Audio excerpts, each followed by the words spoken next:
Çekişe koyup жүрем. Keç. Karnım şık etti. Sen karnın toyup жүрediz. Boğlama o bizi. Sabahın басталуына 15 минут өтіп қой. Саған бойынша ағай 15 минутқа кешіксе, онда қайта беруге болады негізі. Саламатсыңдар ма? Саламатсыздар.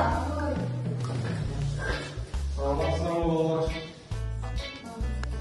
Қалай жатырсыңдар?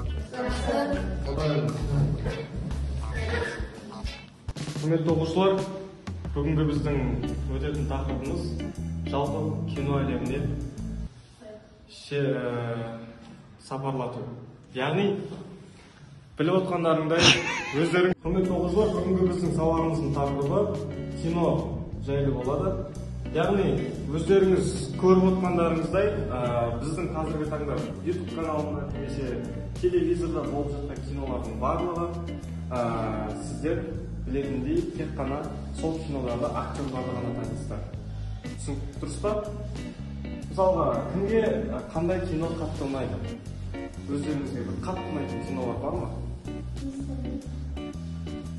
Қандай? Зомбиген. Кішкене дауысыңыз шығарып сөйлесеңіз. Зомбиген. Молодец, Зомбиген.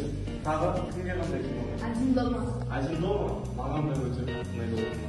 Тағы сізге қандай кино? Джеки Чан, ол актер ғой. Соның қай киносы ұнайды? Барлық киносы ұнайды ма? Жалпы сізге? Пипсу. Молодец. Мейрам киностудиясының нелері ғой, иә? Жалпы мен негізі Мейрам киностудиясын емес, жалпы әлемдік деңгейде жүрген мықты кинолардың, яғни мықты мамандардың жасап жатқан жұмысын айтқым келеді. Аватар киносын кім біледі? Мен? Бәріңіз білесіздер ғой? Сіздерге Аватар киносының бір ерекшелігін айтып өтейін. Аватар киносы әлемдегі ең үздік 3 киноның қатарына кіреді. Оның біріншісі Аватар, екіншісі Властелин колец, үшіншісі Гарри Поттер. Неге деген сұрақ кімде туындатты бұл жерде? Неге ол 3 кино әлемдегі ең мықты кинолардың қатарына кіреді? Ешкім білмейді ма? Сіздерге айтайын.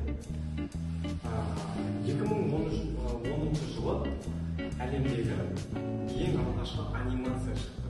Яғни Властелин колецтегі бойы кішкентай балалар емес па? Кольцо ұстап жүрген. Көргендеріңіз бар ма? Властелин колец деген кольцо туралы көрмеңіздер ма? Сол жердегі анимация ең алғаш шықты.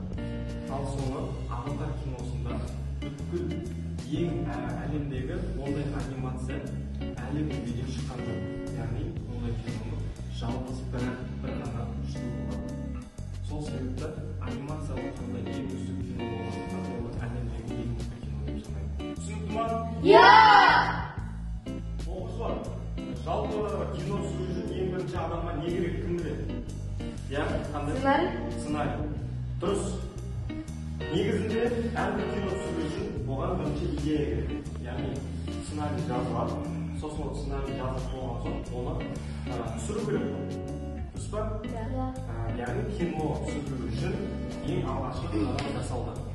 Біле білсеңдер, адамның миында ойланған нәрсені, ойланып тұрған нәрсе, адамның ойында жүрген нәрсе, ол демек сенің болашақта істейтін ісіңнің 80% істеліп қойды деген сөз. Өйткені сен оны ой арқылы жүзеге асырып қойдың.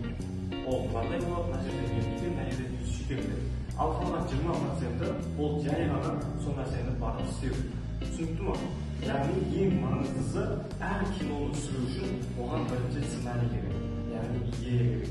Ол нәрсе қай жерде түсіріледі, қай жерде қандай локация болады, кім болады, кім түседі, кім түспейді, сол нәрсенің бәрін қарастырады. Одан кейін ол нәрсенің бәрін жазылып сценарийге бәрін толығымен түсіп болғаннан кейін олар киноны түсіру үшін екінші басты маманды шақыртады. Ол кім? Қалай болып түсінді? Актер дейді, тағы да кім деп ойлайсыңдар? Негізі біле білсеңдер, екінші мықты маман, яғни өте маңызды маман, ол продюсер. Продюсер дегеніміз не? Жалпы продюсер дегеніміз ол біздің киноны түсірілу үшін сол жерге ақша салатын адам, яғни инвестор. Түсінесіңдер ғой өздері, мысалға сен біреуге ақша төлейтін болсаң, ол саған жұмыс істемейді. Қазір барлығы ақылы. Сондықтан да олар бірінші өздеріне продюсер шақырады. Сөйтіп олар инвесторлармен келісіп, сол кино түсірілу үшін соған белгілі бір мөлшерде қаржы бөлінеді. Одан кейін үшінші өте маңызды маман ол режиссер. Режиссер кім болады? Режиссер ол режиссер деген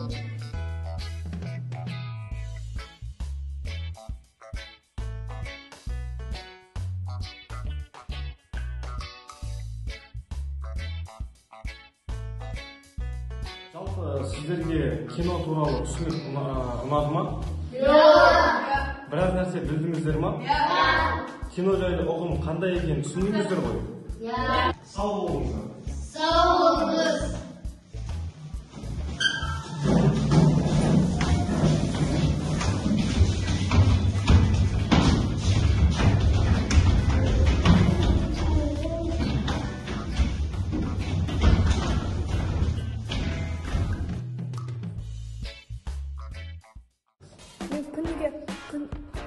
Сабақтың басталуы 15 минут болу керек қой.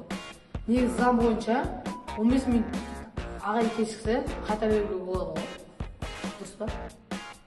Сол сөздің негізінде біліп көріп сабақ басталуға 15 минут кетті ғой. Ақпанның 28-інде